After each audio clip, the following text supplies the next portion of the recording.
حالی مثلا کسایی که میگه که اسلام با سیاست ارتباط نداره، معنای کلمه را میفهمه؟ کلمه اله چی نمیگه؟ ما میگیم لا اله الا الله. صحیح؟ چی معنی لا اله الا الله؟ لا 4 کلمه است. لا نیست. اله کسی که ذاتش عبادت شوه و قانونش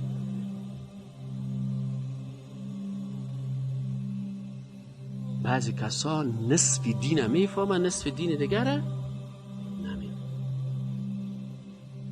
اله، رب، خالق کی است؟ کی است؟ ذاتش عبادت شوه. خب در کلمه حالا چی میخوایی؟ میگی لا اله نیست هیچ کسی که ذاتش عبادت شوه و قانون تطبیق شوه الا الله، بغیر از کی؟ با سیاست ارتباط گرفت نگرفت. چرا سیاست چی است؟ سیاست تطبیق چی است؟ تطبیق قانون است. رول آف لا، حاکمیت چی؟ همین سوال زیاد مردم میکنن و این هم به اساس یک عقیده غلط که مردم گرفتن. مردم متفکر میکنن که همین قانونی که الله سبحانه و تعالی فرستاده باید این دیگه اما تو قانون خودش بیایه و خودش سر مردم دیگه هم تطبیق شوه. این حال قانون کی تطبیق میکنه؟ الله قانون فرستاد، پیغمبر فرستاد. انا هدیناه السبیل اما شاکرا و اما کفورا. این حال بر تطبیق قانون الله بنده های مؤمن ضرورت است. الله راه حق، انا هدیناه السبیل، میگه ما راه را نشان دادیم. ای حق است، ای باطل است، ای قانون الله است، ای قانون شیطان است، ای راه درست است، ای راه غلط است. این حال بر تطبیق قانون الله باید بنده های الله وظیفه دارن که اینا قانون تطبیق بکنن. چرا ما تو امتحان هستیم. اگر قانون الله تطبیق نمیشه، قانون هست بله هست، قرآن هست بله هست، سنت هست بله هست، از طهارت تا خلافت در دین تشریع شده بله هست. غربی میای قانونی که خودش ساخته او رو تطبیق میکنه، چرا از او قانون اونمو پیروای از او با اصطلاح استفاده میکنن، از جنگ فکری استفاده میکنن، از تمام وسایل تا که قانون خود تطبیق بکنن، پیسه خود مصرف میکنن. مسلمان خو است. اینا تا وقتی که رسول اکرم صلی الله علیه و چه وقت حکومت اسلامی رو تأسیس کرد؟ وقتی که 13 سال در مکه مکرمه یک تعداد از کادرهای مؤمنه، جوانا، نوجوانا، ریش سفیدا، مردم دیندار وقتی که تربیه کرد، 13 سال بعد آمد در مدینه منوره چی رو تأسیس کرد؟ حکومت اسلامی رو. چرا پیغمبر صلی روز اول حکومت اسلامی رو در مکه مکرمه اعلان نکرد؟ به خاطر از اینکه کادرهای مسلمان وجود نداشت. این حال وقتی که کادر اسلام پیدا شد، اونمو 313 نفری که در غزوه بدر اشتراک کردن، با خون خود، با مال خود، با جان خود برای از این نظام استاد شدن، الله بر از اونها نظام اسلام داد. این حالا اگر همون قسم مردم مسلمان پیدا شود، نظام خود توسط موضوع باید تطبیق شود. پس چرا نظام الله در هیچ مملکت تطبیق نمیشه؟ به خاطر که در هیچ مملکت انسانهای مسلمان واقعی مثل صحابه کرام وجود ندارن. اگر پیدا شد قانون الله تطبیق میشه. ان الارض یرثها عبادی الصالحون. این زمین، کل زمین، نگفته تن افغانستان، پاکستان، تاجیکستان کجا، گفته اینمی زمین که است میراث از این کی است؟ برای بنده های صالح است. هر وقت که بنده های صالح پیدا شد، این زمین از ما هست. چون بنده های صالح نیست، بنده های ناصالح و در رأس از این زمین هست. اعوذ بالله من الشیطان الرجیم. بسم الله الرحمن الرحیم. برادران محترم، السلام علیکم و رحمت الله و برکاته. برادرای عزیز و محترم، بسیاری وقتا همین سوال زیاد مطرح میشه. حتی بسیاری از دیندارای ما از زبانشان ما شنیدیم، بسیاری کسایی که تقوا دارن از اونا شنیدیم، یا به این نظر هستن که بعضی ها میگن که اسلام با سیاست ارتباط نداره. من یک مسلمان از نگاه عقیدتی با سیاست کدام ارتباطی دارم؟ بعضی کسایی میگه که برادر من مسلمان هستم، مرا به سیاست غرض نیست، ما در سیاست غرض نداریم. ما دعوت میکنیم، تبلیغ میکنیم، نماز میخوانیم، روزه میگیریم، مردم به طرف دین دعوت میکنیم، لکن ما را به سیاست چی؟ مسائل سیاسی رو ما هیچ غرض نداریم، سیاست از سیاست مدار میفهمیم دیگه. این حال بعضی کسا میگن که والا چی هست؟ سیاست یک چیز مردار است و اسلام کست، دین کست یک چیز پاک است. ما چرا یک چیز ناپاکه که یک چیز پاک گد کنیم؟ بانی سیاست و مردم های فریبکار و غلط و چتل و گپا، و ما که مسلمان هستیم دیندار هستیم. این حال اینجا این گپای مسلمان های بی فکر و بی اندیشه و مسلمان هایی که اصل دین نفهمیدن، اصل دین نفهمیدن. یعنی این گپا را اکثرا مسلمان های میزنن که در لباس مسلمانی سیکولر است. جدای دین از سیاست، جدای دین از دولت، این یکی از اعتقادات اساسی دموکراسی و سیکولاریسم است. چون تبلیغ زیاد شده، مسلمان هم چون این مسائل از دین نگرفته، از تبلیغات گرفته، این خودش متأثر است و قناعت کرده. حالا ما و شما همین سوالا رو سرش بحث میکنیم.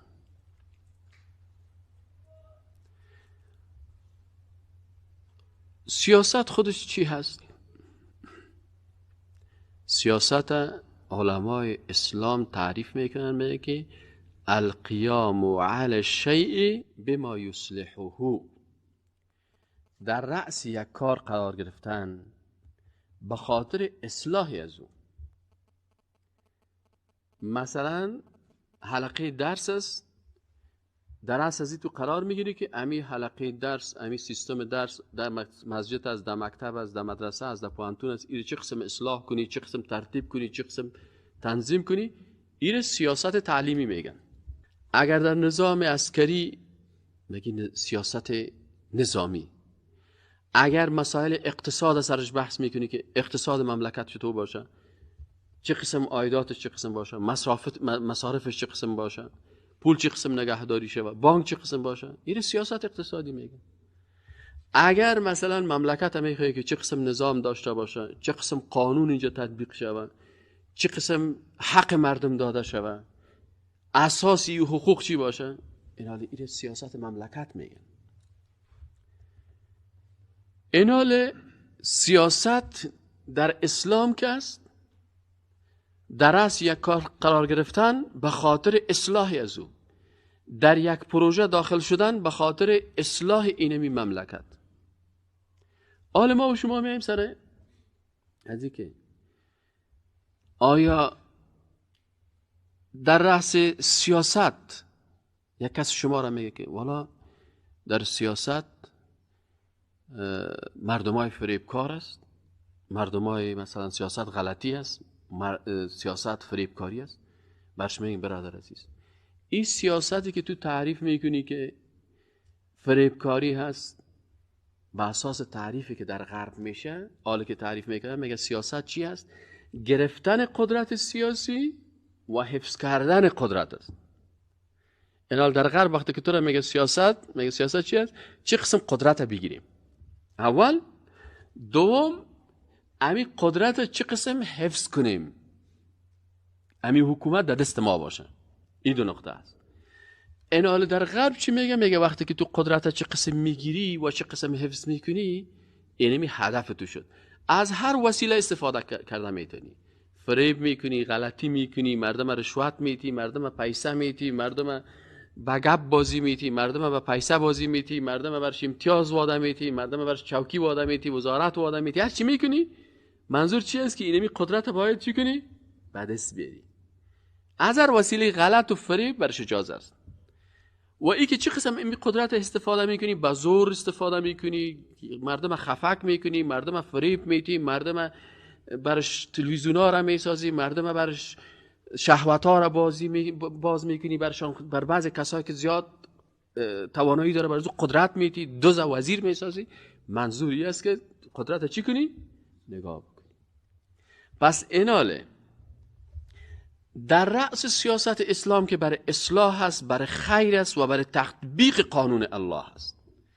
آن در اسلام که است ما میخواهیم که قانون تطبیق شود. مرجع قانون در اسلام کی باشه؟ در اسلام میگن قانون الله هست. قانون الله تطبیق میشه. در سیاست غربی که است مرجع قانون کی هست؟ اونمو چند نفره که در رأس قدرت هستند. یا قوای مقننه است، یا قوای اجرایه هست، یا قوای قضاییه هست. اینمی مردم میشینن و چی میکنن؟ قانون میسازن. پس در سیاست یکی قانون است و یکی تطبیق قانون است. در اسلام قانون کی هست؟ قانون الله هست. تطبیقش کی میکنن؟ انسانهای با تقوا با ایمان. از این خاطر در سیاست اسلام در رأس سیاست کی قرار داشت؟ پیغمبرها قرار داشت. و حدیث صحیح رسول اکرم صلی الله علیه و سلم است که میگه کانت بنو اسرائیل تسوسهم الانبیاء. بنی اسرائیل کی در رأس سیاستشان قرار داشت؟ پیغمبرها، انبیا.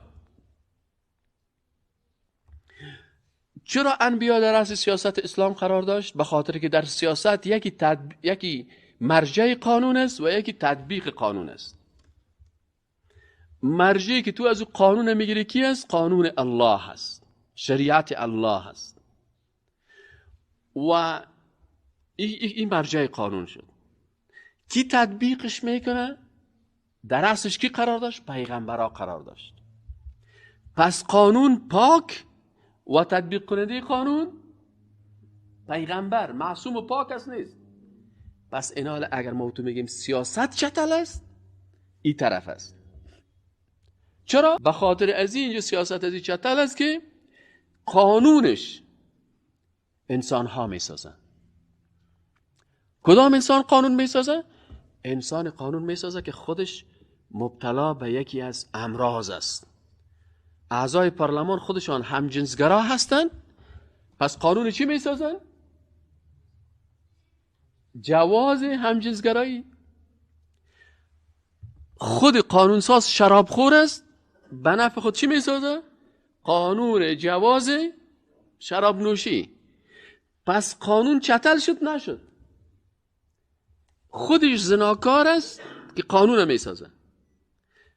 پس کسی که قانون میسازه قانون چتل شد، قانون ساز چتل شد. و کسی که تطبیق میکنه این هم اینمی مردم های شرابخور، زناکار، همجنسگرا، مرتد و بیدین. فهمیدین یعنی فرقه؟ این طرف مقایسه، همیشه چیز مقایسوی بفهمید.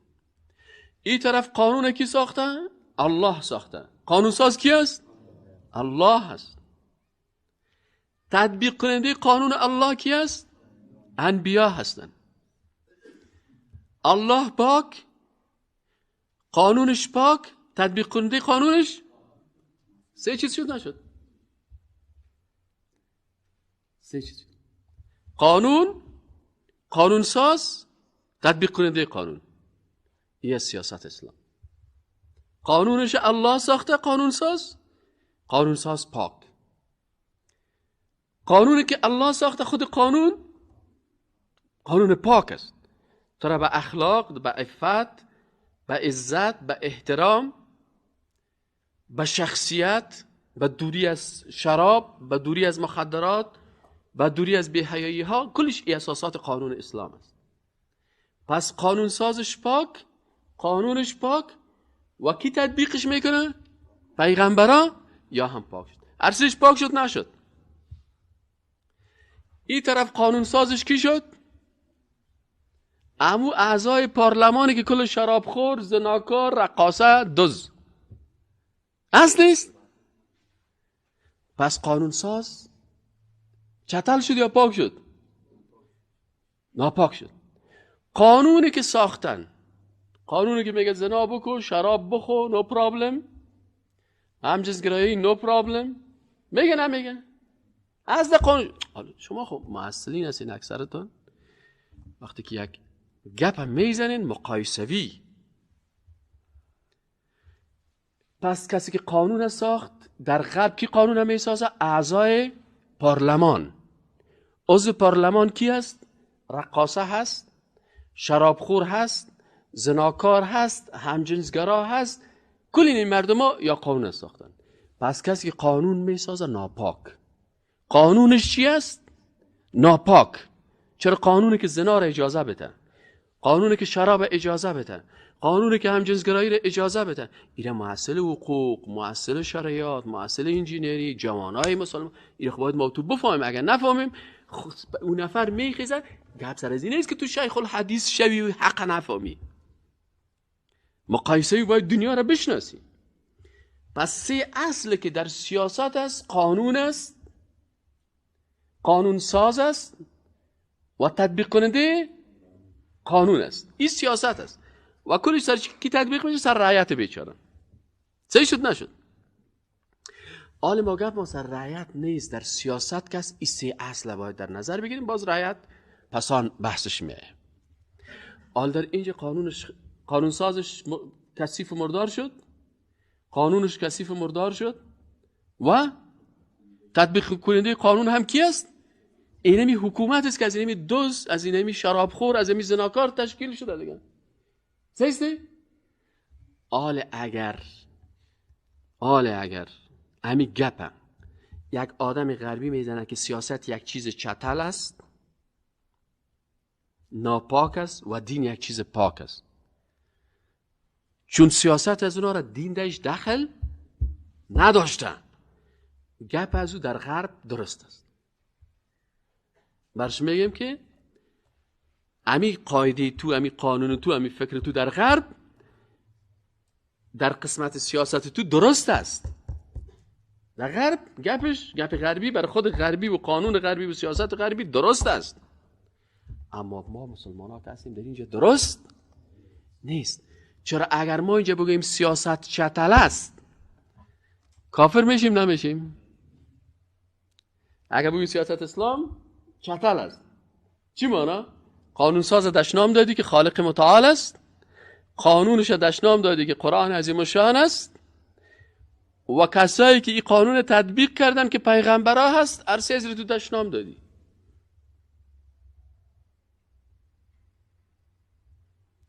فهمیدین نفهمیدین مثلا؟ خلاص شد کلیتان؟ ها؟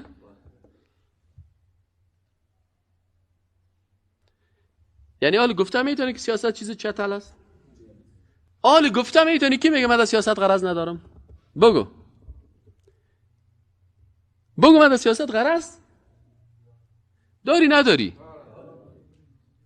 تو که وقتی میگی من با قانون ساز که الله قانون ساخته با او غرض ندارم، با قانون الله غرض ندارم و من نمیخوایم که در صف پیغمبرها برم اونا قانون الله را تطبیق میکرد، من از سیاست غرض ندارم. خیلی خودت چی غرض داری؟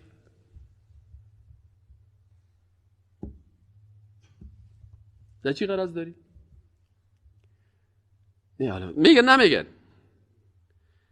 میگن که ما با سیاست غرض. خیلی سیاست چی است؟ چون خودش سیاست ها نمیفهمه.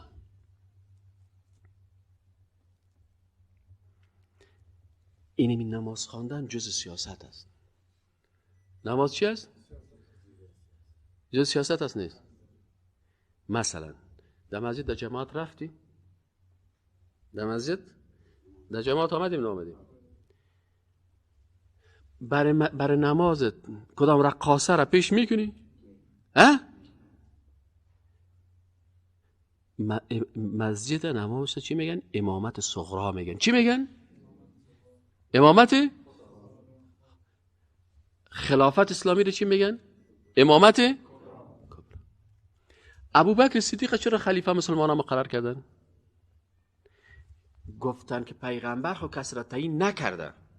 بعضی از صحابه گفتن که نه، سیاست مدار بودن. نه گفتن پیغمبر کسی را تعیین نکرده. نه بعضی از صحابه گفتن که نه، پیغمبر کسی را بر ما معرفی کرده لکن حق بر ما داده، لکن اشاره هست که ما از استفاده کنیم. گفت چی کرده؟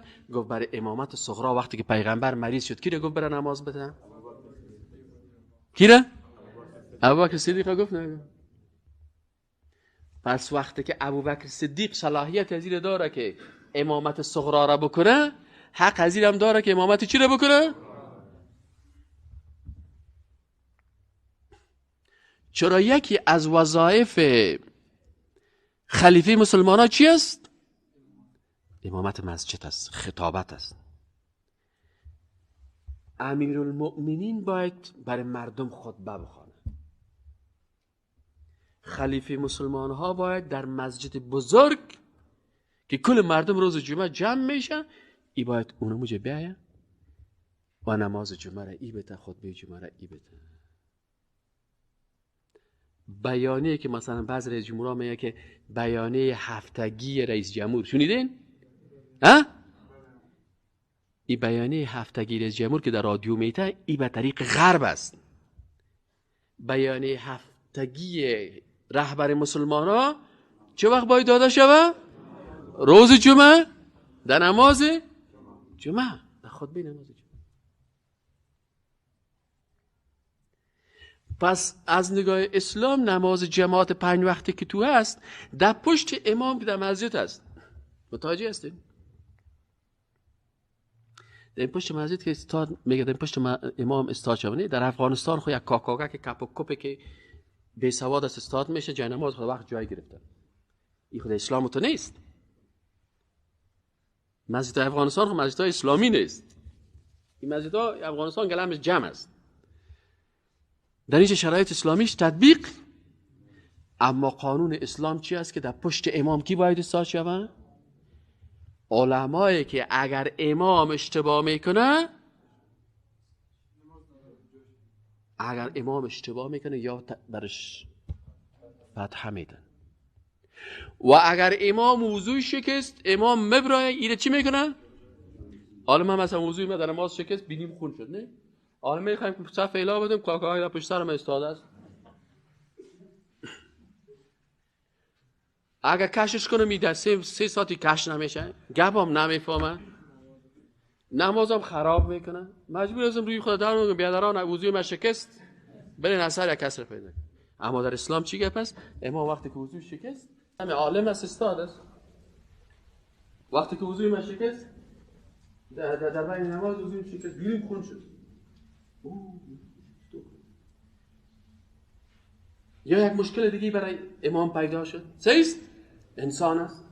خب عالم دور کات خواندیم، در کات سوم استاد هستم، بسم الله الرحمن الرحیم رو گفتیم، الحمدلله ماده. این میفهمه که امام وقتی که وضوی شکست میتونه که خلیفه بگیره، آستایی که در من پیش سر میان، اینو چی میکنم؟ این پیش میشه، من تو آستایی که ده میرم به عقب و اون نماز پیش میبره و مردم چی میکنن؟ نماز میخونن. چرا؟ این سوال است، چرا ما در جای خود پشت سر امام باید 3-4 نفر علما استاد باشن؟ اگر من غلط کردم ایبرم فتحه میده، اگر من اشتباه کردم. یعنی که در امامت کبرا به امرای خلیفه چند نفر کی باشه؟ عالم باشه که یا ای علما هستن که اعضای شورای مشورتی ازی هستن، اهل حل و عقد رو میگن، که برازی میگه که غلط کردی، این خوب کردی، این درست است، این چی است؟ غلط است. پشت سرش رعیت است.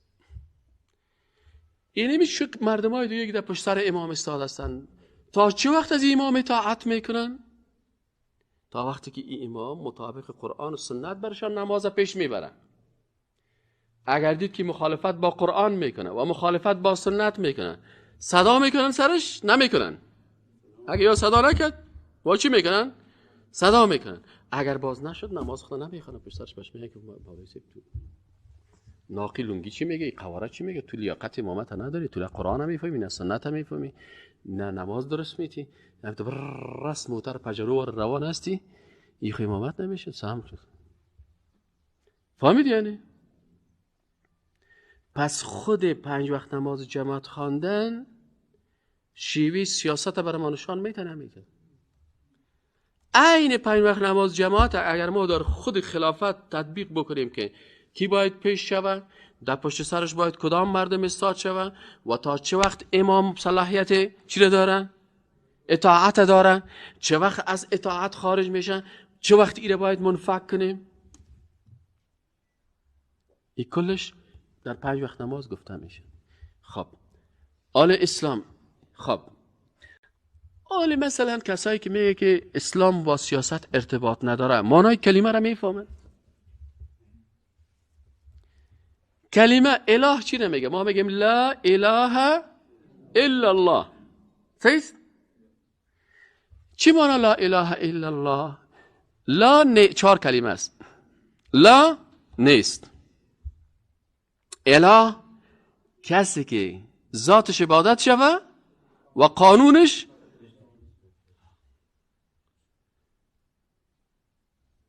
بعضی کسا نصف دین میفهمن، نصف دین دیگره نمیفهمن. اله رب خالق کی است؟ کی است؟ ذاتش عبادت شوه. یک کسی میگیر از کجا کشیده؟ ما خو اله کسی را میگیم که تنها ذاتش عبادت میکنیم، بر از او رکوع میکنیم، سجده میکنیم، فلانی میگیم.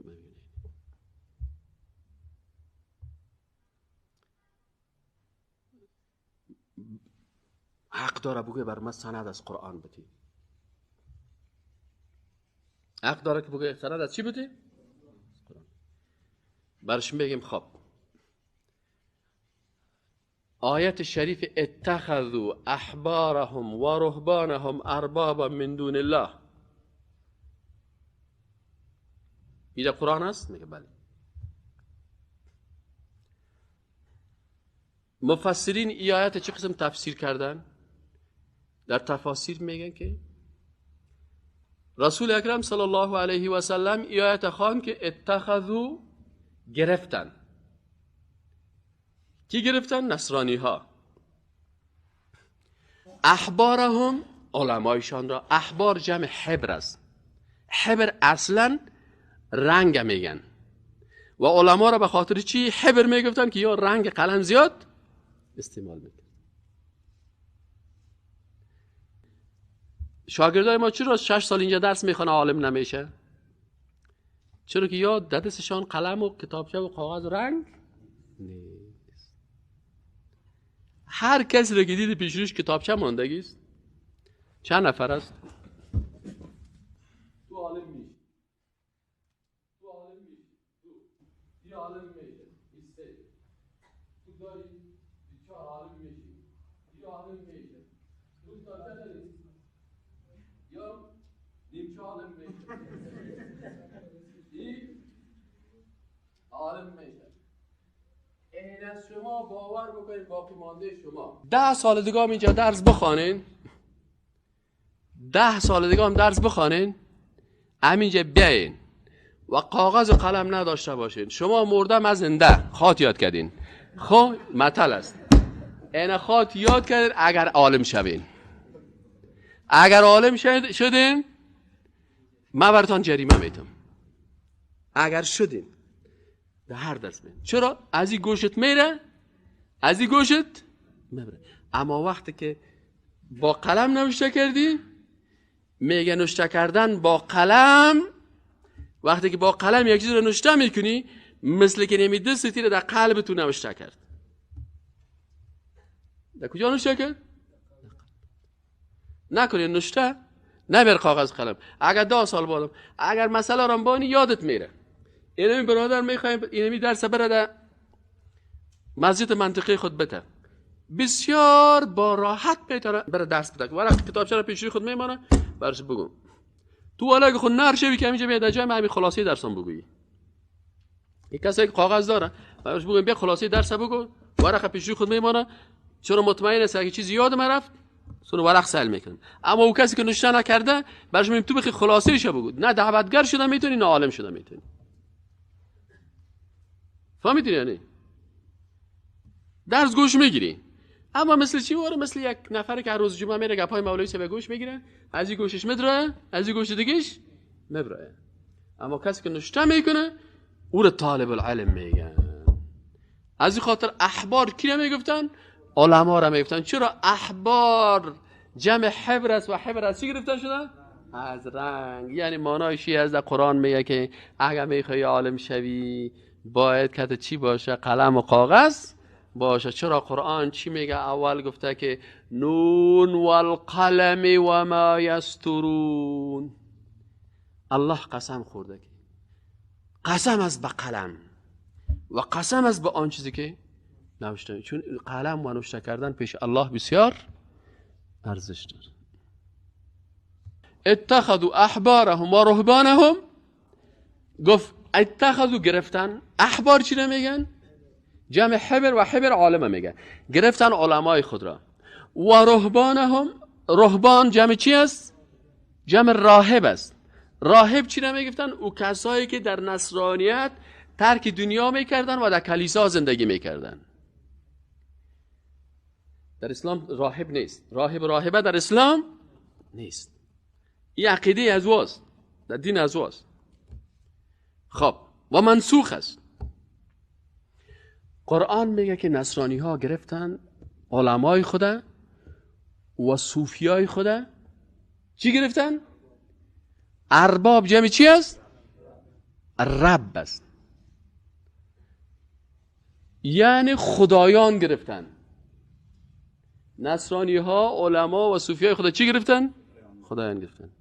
خب یک صحابی مبارک نامش بود عدی ابن حاتم. عدی ابن حاتم سعی کو دین چه قسم میفهمه و پیغمبر خدا برش دین چه قسم تشریح میکنه. عقیده را، مسئله عقیده هست، مسئله ارتباط سیاست با اسلام است. عدی ابن حاتم برش میگه یا رسول الله، در قرآن گفته که اینا گرفتن علما و صوفیا و راهبای خدا چی گرفتن؟ خدا گرفتن. ما این کار نکردیم. ما علمای خدا هم عبادت نمی کردیم و برای راهبای خدا هم عبادت نمی کردیم. یعنی منظور بود که رب کسی است که بر از او رکوع میشه، بر از او سجده میشه، سجده بر از او به نامش نظر داده میشه، به نامش قربانی میشه، زیر پایش گوسفند حلال میشه. گفت ما این کار را در مقابل علمای خود نکردیم. سجده پیغمبر صلی الله علیه و آله گفت که اگر اونا حلال خدا را حرام می ساخت و حرام خدا را حلال می ساخت، از شما پیروی میکردید؟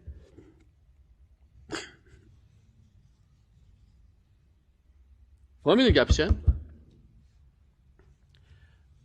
یعنی پیغمبر بر از او میفهمانه که تنها خدا کسی نیست که بر از او رکوع و سجده شود، بلکه خدا یا رب کسی است که هم برش رکوع و سجده میشه، هم رکوع و سجده میشه برش و هم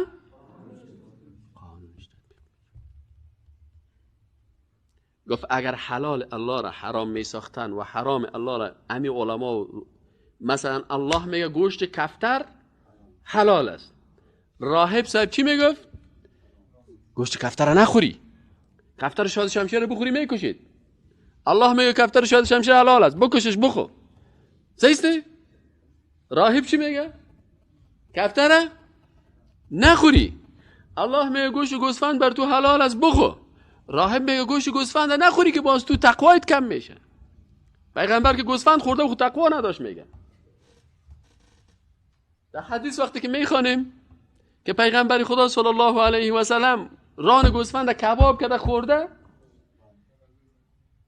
نخورده؟ تقوای پیغمبر زیاد است یا تقوای ازی؟ پیغمبر خود رهبر متقیان است، اما این عقیده شطور است که من تقوا میکنم گوشت گوسفند نمیخورم. چرا؟ این دین از کجا گرفته؟ از کلیسا گرفته، از قرآن نگرفته. عقیدش. پس این حال ما شما در کلمه چی گفتیم؟ که اله کی هست؟ رب کی هست؟ خالق کی هست؟ که ذاتش و قانونش. خب در کلمه حالا چی میخوانیم؟ میگی لا اله نیست هیچ کسی که ذاتش عبادت شوه و قانون تطبیق شوه الا الله، بغیر از کی؟ با سیاست ارتباط گرفت نگرفت. چرا؟ سیاست چی است؟ سیاست تطبیق چی است؟ تطبیق قانون است. رول آف لا، حاکمیت چی؟ این حال دموکراسی رو چی قسم میگن؟ میگن در دموکراسی what is the democracy؟ میگن دموکراسی mean the rule of law. در انگلیسی تشریح میکنن کسایی که در حقوق میخوانند اینجا میخوانند از استادای خارجی حقوق پرسان کنن که what is the meaning of democracy، میگه حکومت مردم توسط مردم برای مردم. بعد میگه که رول آف لا چی معنی؟ میگه حاکمیت قانون. قانون کی؟ بگی قانون الله، میگه no no no no no no no there is no Allah in democracy. قانون از کی است؟ میگه the rule of people by the people for the people with the people. صحیح شد نه؟ پس اینجا در دموکراسی که است قانون کی است؟ قانون مردم است، پارلمان توسط مردم، قوای اجرایه برای مردم توسط اینمی قوای اجرایه و توسط رعیت گپا. پس ایناله او علمایی که در اسلام هستن و او دعوتگرایی که در اسلام هستن و میگن که ما به سیاست غرض نداریم، معنای کلمه را میفهمن، قانون الله را شناختن. کسی که قانون در اسلام میگه او را شناختن و سیاست هم میفهمن که تطبیق قانون است. پس اینال وقتی که ما بگیم که ما با سیاست غرض نداریم، یعنی که ما به خداوند نماز روزه و سجده میکنیم، افتؤمنون ببعض الکتاب، یعنی شما ایمان دارین به نیم کلمه، و تکفرون ببعض. افتؤمنون عالمتون است. نماز میخوانم، روزه را قبول داری؟ قبول دارم. حج قبول داری؟ قبول دارم. زکات قبول داری؟ میگه نه.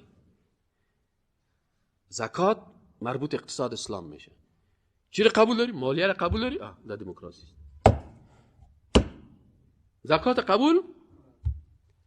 زکات قبول؟ اقتصاد اسلام قبول نداره، سیاست اسلام قبول نداره. از این خاطر افتؤمنون ببعض الکتاب، ایمان 70 چند شعبه داره؟ 70 چند شعبه داره. الایمان در یک حدیث آمده بدون و 60 شعبه و دیگه گفته الایمان بدون و. مردم افغانستان ما شما میگن که ما با 4 تاش ایمان دارم، نماز میخوانم، روزه میگیرم، دعوت میکنم،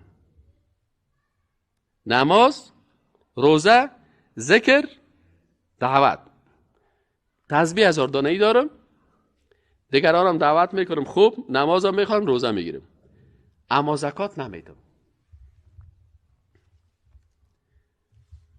70 شعبه دیگه‌اش که است، سیاست است، تطبیق قانون الله هست، نظام الله هست، جهاد است، تطبیق شریعت الله هست، بلند کردن بیرق اسلام است.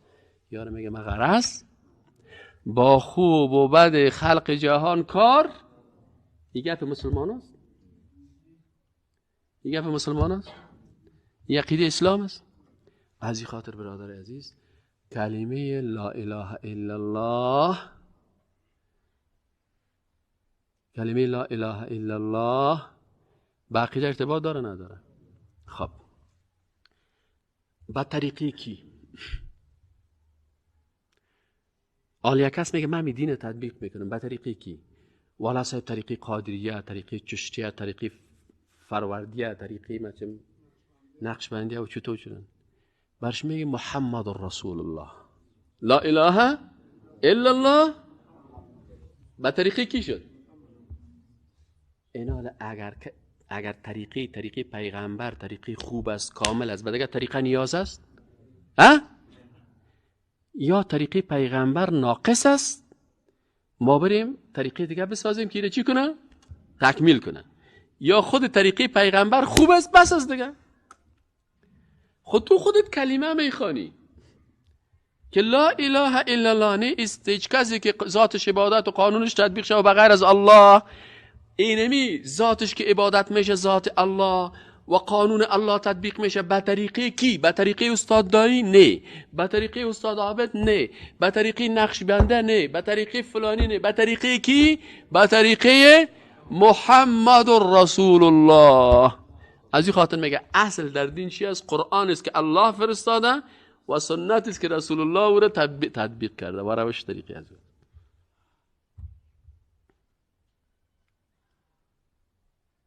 اینا اگر کس معنای کلمه را درست بفهمه، گفته میتونه من از سیاست غرض ندارم، گفته میتونه که بگه سیاست یک چیز چتل است،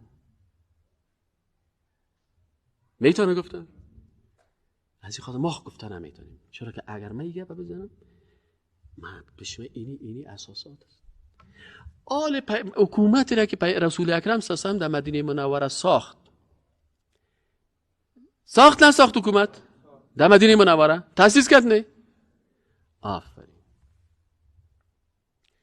آیا رسول اکرم صلی الله علیه و سلم خودش در رأس از حکومت قرار داشت یا گفت مرا غرض نیست، ما میریم در مسجد عبادت میکنیم، ابو جهل بیا رئیس جمهور تو شو؟ کی بود؟ نه نبود. بگوی خیلی وقتی که خود پیغمبرها در رأس دولت قرار داشت، دولت سیاست است نیست؟ حالا کسی میگه خیلی من غرض ندارم، خیلی تو امت کی هستی؟ امت کدام پیغمبر هستی؟ اگر امت محمد رسول الله صلی الله علیه و سلم هستی، خب محمد رسول الله صلی الله علیه و سلم هم دولت تأسیس کرد و هم در رأس دولت خودش بود نبود؟ خیلی دیگه چطور میگه ما با دولت غرض نداریم؟ پس تو امت کی شدی؟ امت کی هستی؟ مسجدی که رسول اکرم صلی الله علیه و سلم جور کرده بود،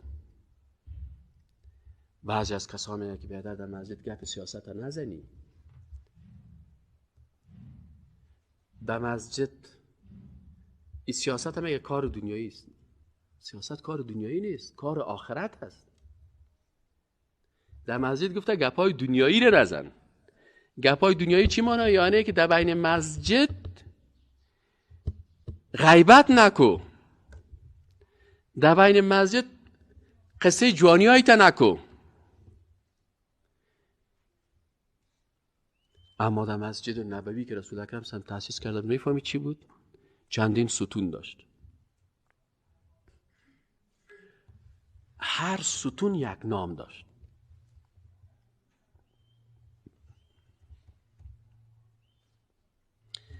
یعنی رسول اکرم صلی الله علیه و سلم امامت صغرا را هم در مسجد تطبیق کرده،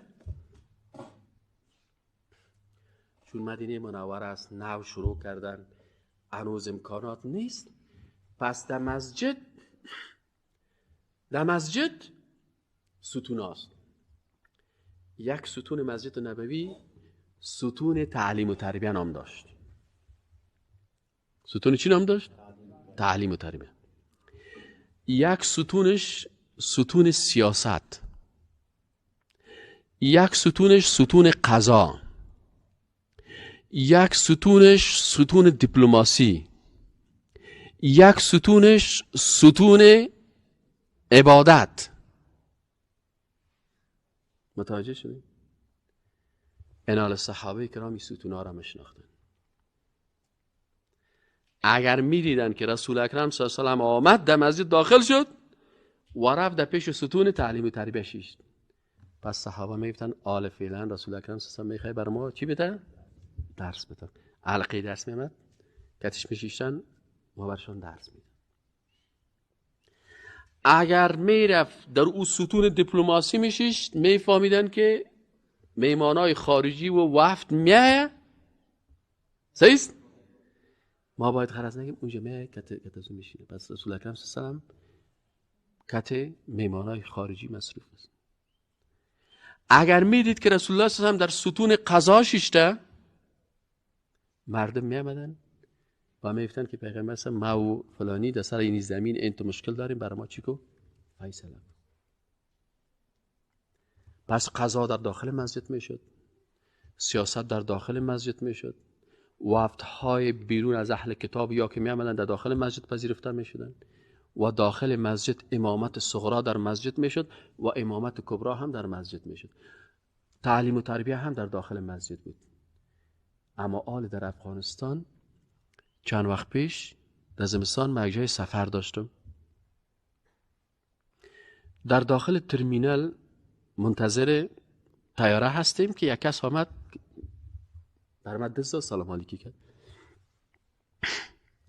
پرسانش کردم که شما کی هستین؟ گفت من خودم معرفی کنم. گفت من امام مسجد هالند هستم. افغانی بود. من امام مسجد هالند هستم. بسیار خوب، اهلا و سهلا. گفت استاد ما مواد شما رو دیدیم و دوستا شما رو علاقه‌مندی دارن. چه هستن؟ شیشتم احمد موبایل خود کشید. گفت اجازه است یک عکس بگیریم و همینجا یک تصویر بگیریم در موبایل خود. ما همو رفیقم یکی از دوستا بود، گفتم خیلی تو همین موبایل مرا بگی، مرکزی یک مصاحبه میکنم که آل مصاحبهش. دوستان عزیز سلام علیکم و رحمت الله و برکاته. همراه قاری صاحب و قاضی صاحب نصرت که امام مسجد هستند در هالند، در بالای باشگاه در میدان هوایی بین‌المللی کابل همراهشان ملاقات باشد و با یک سفر دارم به طرف ترکیه، این وقت بخیر به طرف آلمان در منطقه فرصت خدمت شمردن. باید وقتا کنم معرفی کنیم. من اسم من نصرت است. من امام جامع مسجد شهر یعقوب‌دور در هالند هستم. خوبی دیگه گپای خدا گفت. یکی از گپای بسیار جالبه که بسیار شرم‌آور است برای مردم افغانستان، بسیار شرم‌آور است برای مردم افغانستان، هم در داخل و هم در خارج، که من همینجا شرمیدم. والا گفت که ما در آلند کت ترکا در یک مسجد نماز می‌خواندیم، 2 سال کت ترکا یک جای بودیم، مسجد بسیار کلان و امکانات داشت و کل ما جای میشیدیم. ترکا آمدن برای ما گفتن که برادرای افغانی بعد از این افغانا در داخل از این مسجد یوق بری بخیر، بری بخیر، بری این از این مسجد.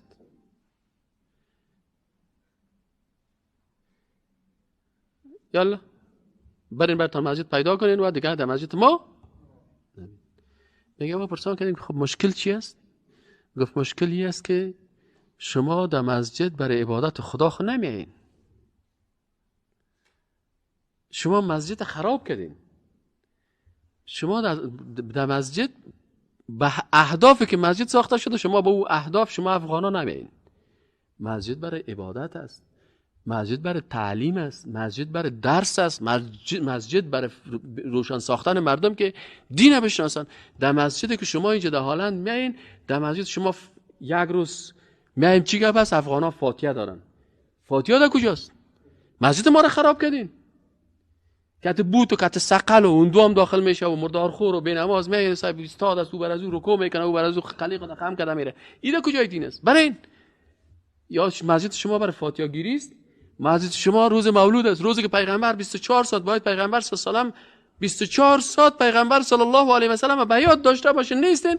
باز ببینید که کل تا صاحب یک روز در یک سال چی گپ است؟ والا امروز مجلس افغانی است، چی گپ است؟ صاحب غوریای نان است، مسجد کلش روغن پر و چتل و مردار کردین. صاحب یکی اومده کت بوتای خود در اومده پلو خوردن، خودتان پیسه جمع میکنین به نام پیغمبر و خودتان پس میایین میخورین. 100 روپیه میتی 500 روپیه پلو میزنی.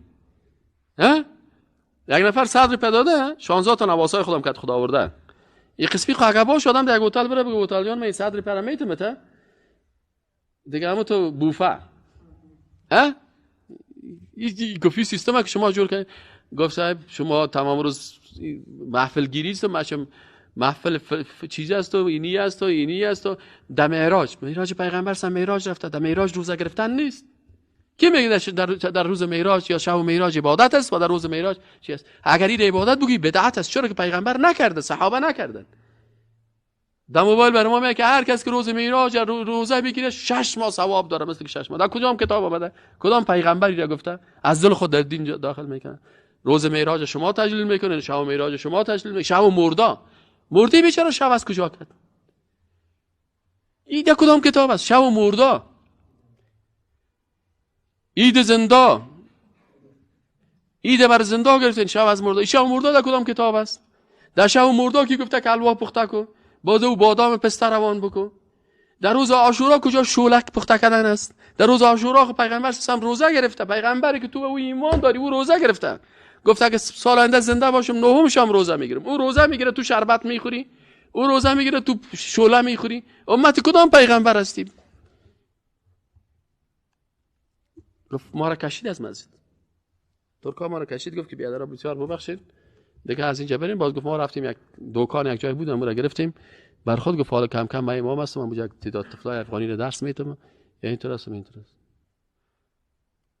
این حال ما مردم افغانستان خب و دینه که دیگران میگیرن، در حالی که در ترکیه اشخاص سیکولاریسم مثل که استاد کوثر پیشتر قصه کرد، ریش ماندن در لیبیا، من در لیبیا 7 سال تیر کردم، ریش ماندن در لیبیا جرم بود. معمر القذافی یکی از قوانینش این بود که کسی که ریش بانه او دشمن حکومت است، کسی که کالای سفید بپوشه روز جمعه دشمن است. پس مولای مسجد مجبور بود بیچاره که در روز جمعه ریشه خود چپه تراش کل کوماش که بم بم باره میامد. ما اول نمیفهمیدیم این چی قرار مولای فاسق از دیگه روز که پرسانشان کردیم گفت که خدا یال ما را سر شما نبیاره.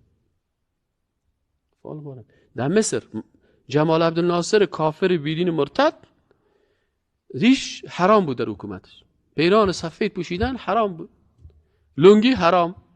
در ترکیه عینه مولای مسجد در ترکیه تا که دریشی و نکتایی نکنه و ریش خود چپتراش کل نمیکرد میکشتنش. لکن با وجود از امو ترکی که در هالند رفته او علاقمندی به دین داره، اسلام تطبیق میکنه، ولو که 80 سال سرش کفر آمده عالم برش حق بوگی قبول میکنه، اما افغانی موتو نمیکنه قبول. از ما مسجد ما بری مسجد میرم در مسجد کلان منطقه آمده صاحب ریش سفید صاحب خیسته کل قاریا را دوانده، چی میکنی کاکا؟ یا مسجد چتل میکنه. خب مسجد خبر از این نمیست که اینجا درس خوانده شود، بان که فرشش کونه شود. نه فرشایزی کونه میشه، نه اشتکا میشه، بان که تشنابش کونه شود، بان که مدرسه باشه، حفظ قرآن باشه، دارالحفاظ باشه، 24 ساعت مسجد واز باشه. سر از حکومت ها بزور کرد، لکن از ما کس خود ما به دست خود مسجد خدا قلف میکنیم. از این خاطر است این حال کسایی که میگه اسلام با سیاست ارتباط نداره، این حال مثلا در قرآن میگه در سوره یوسف علیه السلام میگه ما کان لیأخذ اخاه فی دین الملک. دلیل از کلمه ارتباط با سیاست داره. دلیل از قرآن دین الملک چی مانا؟ گفت که به عوض یوسف گفت یوسف نگیرین بیادرش بگیرین. گفت که در دین ملک یعنی در قانون ملک این نیست که عوض یک نفر دیگه گرفته شود. دین در قرآن به معنای چی آمده؟ به معنای قانون. دین الله چی مانا؟ قانون الله. دین الملک قانون پادشاه. گفت ما کان لیأخذ اخاه فی دین الملک. گفت ایره در قانون ملک اتو نیست که ملک پادشاه را میگن. پادشاهی که ما داریم در قانونی که پادشاه ساخته این است که عوض یوسف کی گرفته شود؟ خب این دیگه دلیل. اینا کسی که دین چی معنی؟ یعنی قانون، یعنی نظام. دین کامل یعنی نظام کامل. نظام کامل کدام نظامه؟ که در او اعتقاد باشه، در او تعلیم و تربیه باشه، در او سیاست باشه، در او اقتصاد باشه، در او سیستم عسکری باشه، نظامی باشه، اخلاقی باشه، اجتماعی باشه، کل ازی. اگر یا نباشه اصلا. دلیل دیگهش یعنی پیشمه اینجا بسیار چی است؟ چون حال وقت پور است، باز اگر خواستین باقی مانده دلایلش میشه که باز هفته آینده براتون چیز کنم.